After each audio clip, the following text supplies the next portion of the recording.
La Navidad, igual que otros símbolos cristianos como el matrimonio, la familia o la misma iglesia, están siendo atacados y acechados incluso por grupos cristianos que pugnan por su desaparición, anulación o transformación.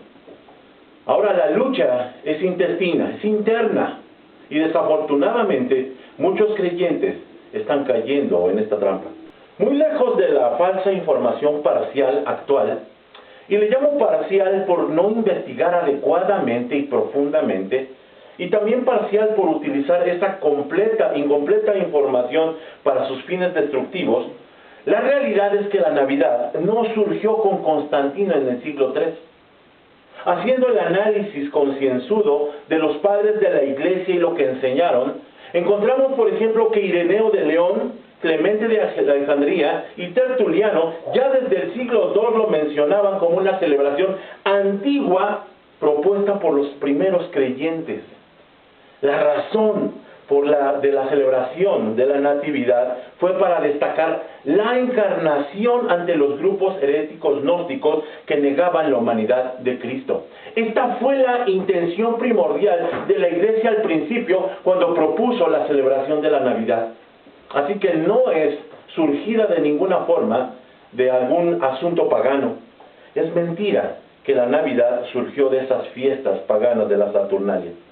Pero, ¿podemos saber la fecha de la Navidad?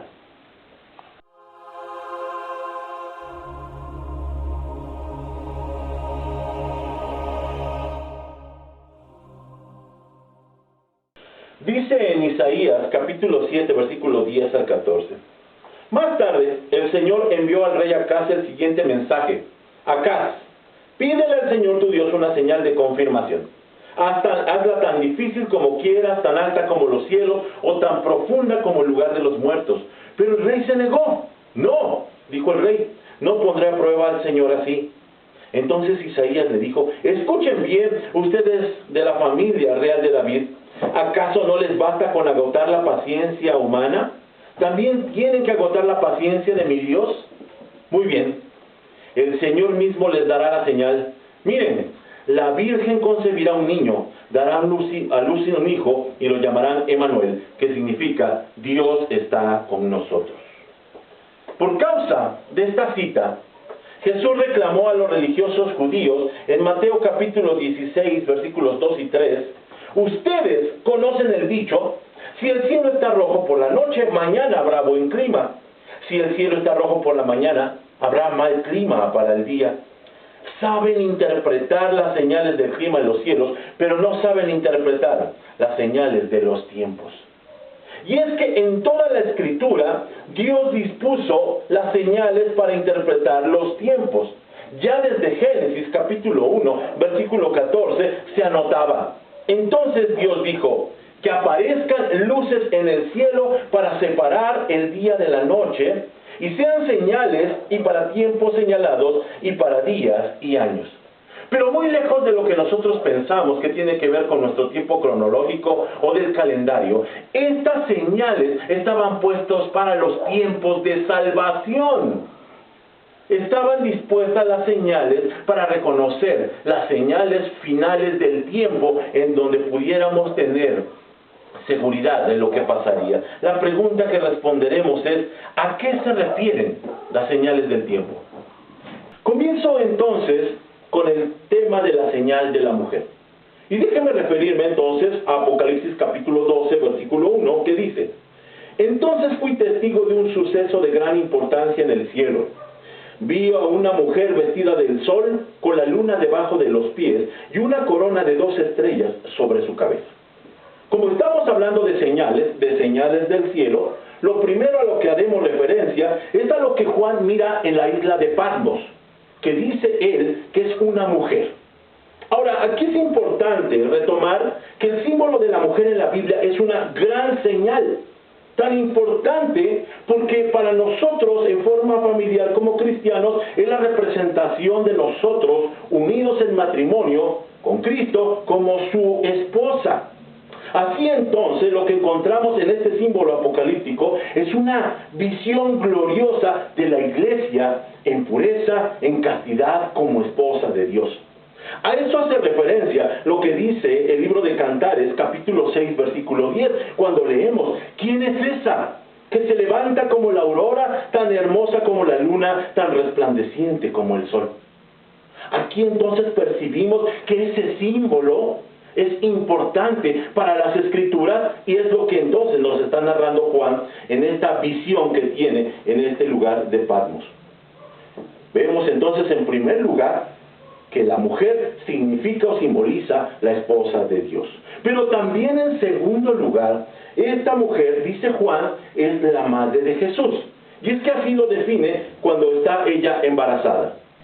Dice en 1 de Timoteo capítulo 2, versículo 15, cuando está hablando justamente de las mujeres: pero se salvará engendrando hijos si permaneciere en fe, amor y santificación con modestia. Este pasaje, sin embargo, es muy oscuro para muchos, y nos ayuda mucho una versión como la Biblia textual en su 4ª edición, que dice: pero será salvada mediante el nacimiento. No está hablando solamente de ser madre, sino que está hablando particularmente del nacimiento por excelencia que encontramos en el Señor Jesucristo. Es decir, se redimiría la mujer después de que inicialmente había tenido un problema en el huerto del Edén y había sido aparentemente la heredera de todos los males de la humanidad. Se redimiría, llegaría nuevamente a acreditarse por causa del nacimiento. Todas las mujeres, todas las doncellas de ese entonces anhelaban ser la madre del Mesías. Estaban atentas a esta posibilidad. Ahora, esta imagen tiene sin duda alguna orígenes en Edén, cuando se anunció que de la mujer vendría el Redentor. Así encontramos en Génesis capítulo 3, versículo 15, diciendo que la mujer, la simiente de la mujer, sería la que derrotaría finalmente a la serpiente que la engañó. Así que esta imagen o esta visión, esta señal es importante para el cristianismo. Así que la profecía de Isaías con la que comenzamos, Isaías capítulo 7, que fue ofrecida acá en el original hebreo, que dice: una mujer está encinta, es retomada magistralmente por Juan cuando está hablando en Apocalipsis capítulo 12 de esa mujer que está allí en labores de parto. Como dice, está ella a punto de dar a luz, y Juan mira la señal del nacimiento del Mesías. En tercer lugar, cuando hablamos de la señal que ve Juan allí en esa isla de Patmos, decimos que también significa el símbolo de Israel en proceso de dar a luz al Cristo. Mire lo que dice la profecía de Isaías capítulo 26, versículo 17. Como la mujer embarazada se retuerce y grita de dolor mientras da a luz, así estábamos en tu presencia, Señor. Y es que está haciendo alusión a los muchos siglos, a los muchos años en donde se esperaba el momento glorioso cuando por fin llegaría el Mesías que redimiría a la nación y al mundo entero. Así que lo que está viendo Juan es algo muy importante. El cielo le está narrando algo que tenían que poner atención para cuando llegara su momento.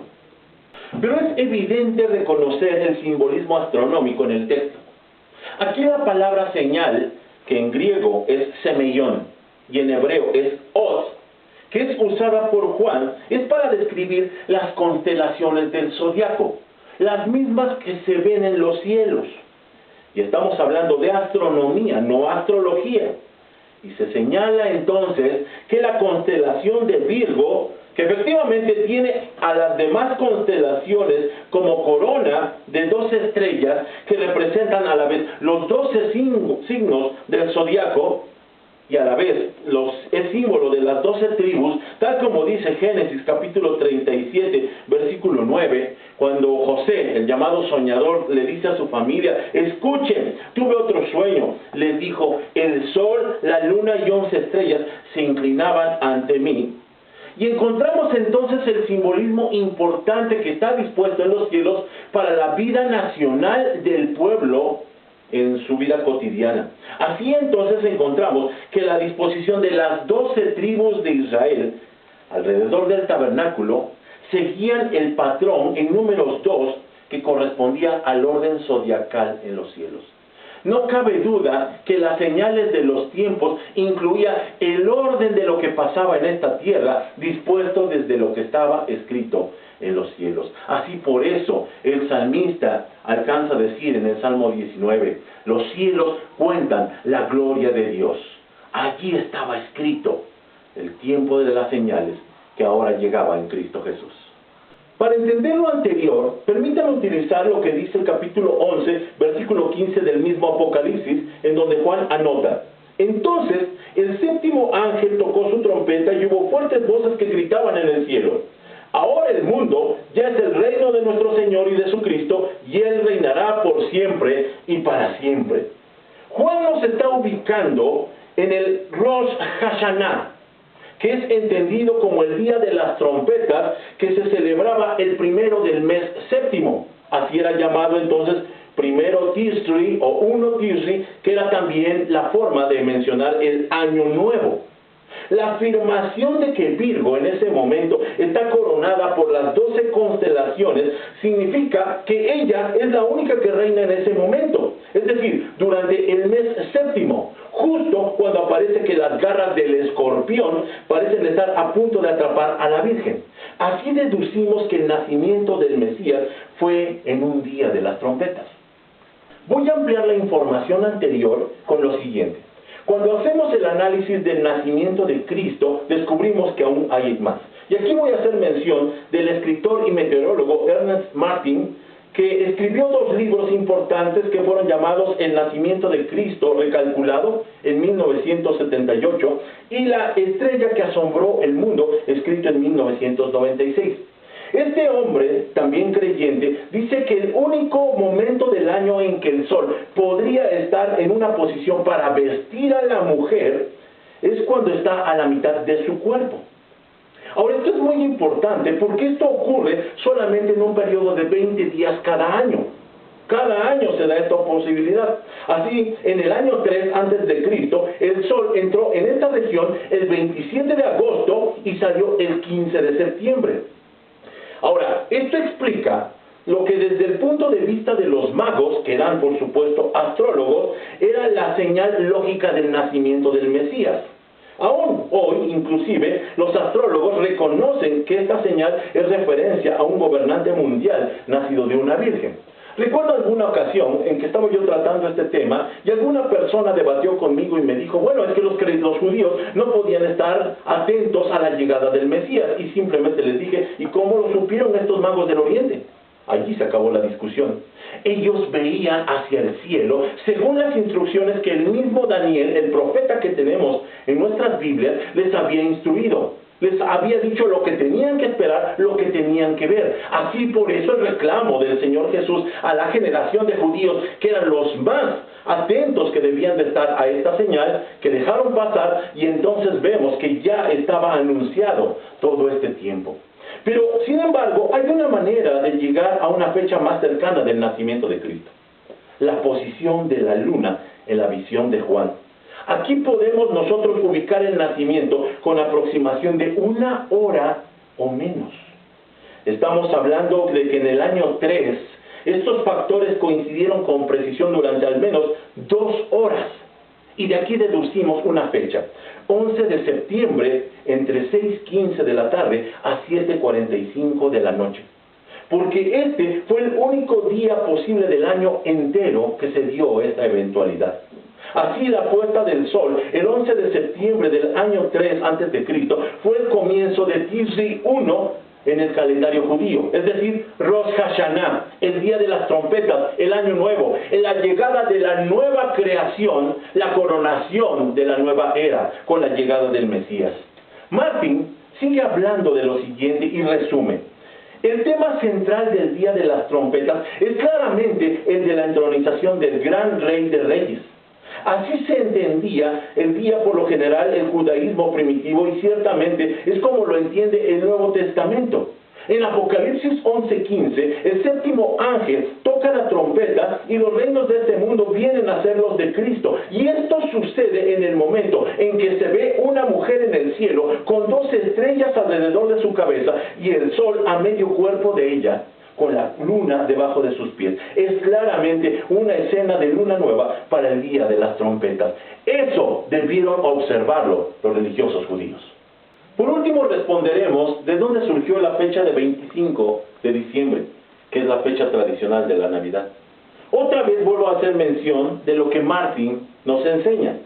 Dice, tuvieron lugar numerosos y alarmantes fenómenos astronómicos durante los años 3 al 2 a.C. Principal entre esos sucesos celestiales fue el hecho de que Júpiter, reconocido por judíos y gentiles por igual como el planeta del Mesías, estaba situado en el vientre de Virgo y así permaneció inmóvil directamente sobre Belén el 25 de diciembre del año 2 a.C., cuando el niño tenía un poco más de un año. Allí es donde Mateo nos enseña que la Santa Familia ya estaba instalada en su casa y no en el establo para cuando los magos la visitaron, según como dice Mateo 2:11. Además, esto también se corrobora con lo que Herodes mandó acerca de la matanza de los inocentes cuando dice Mateo 2:16, menores de 2 años conforme al tiempo que había inquirido de los magos. Es decir, esa fecha surge de cuando es enviado el mensaje a la humanidad de que había nacido el Cristo, que ya no era un bebé, sino era ya un niño, ya un poco más grande. La suposición de que la actual fecha de la Navidad está tomada de fiestas paganas no tiene bases. El tema de la Navidad es innecesariamente polémico. Desafortunadamente, aún entre el pueblo cristiano no se reconocen las señales de los tiempos. La verdad es que Cristo ha llegado a este mundo y ha tomado posesión de este. Así la Navidad, aunque no sea una fecha exacta del nacimiento de Cristo, es la señal del cumplimiento de las promesas de Dios a la humanidad. Oremos. Te agradecemos, Padre, por la misericordia que tuviste de este mundo en la encarnación. Permite que retomemos este mensaje glorioso que llegó hasta tu pueblo de Belén y podamos nosotros, Señor, encargarnos de seguirlo difundiendo. Permite, Señor, que lejos de destruir los símbolos cristianos que han perdurado por los siglos, nos hagamos responsables y los defendamos con honor. Te agradecemos, Señor, porque la realidad es que has llegado a este mundo, has llegado hasta nuestras vidas y has transformado todas las cosas. Bendito seas por el don maravilloso de tu Hijo Jesucristo. Gracias en Cristo Jesús. Amén. ¡Hola! Les agradecemos mucho por permitirnos entrar a la intimidad de sus hogares y queremos aprovechar para desearles como familia Cordero García, Abril, Azul, Claudia y Rubén una ¡Feliz Navidad!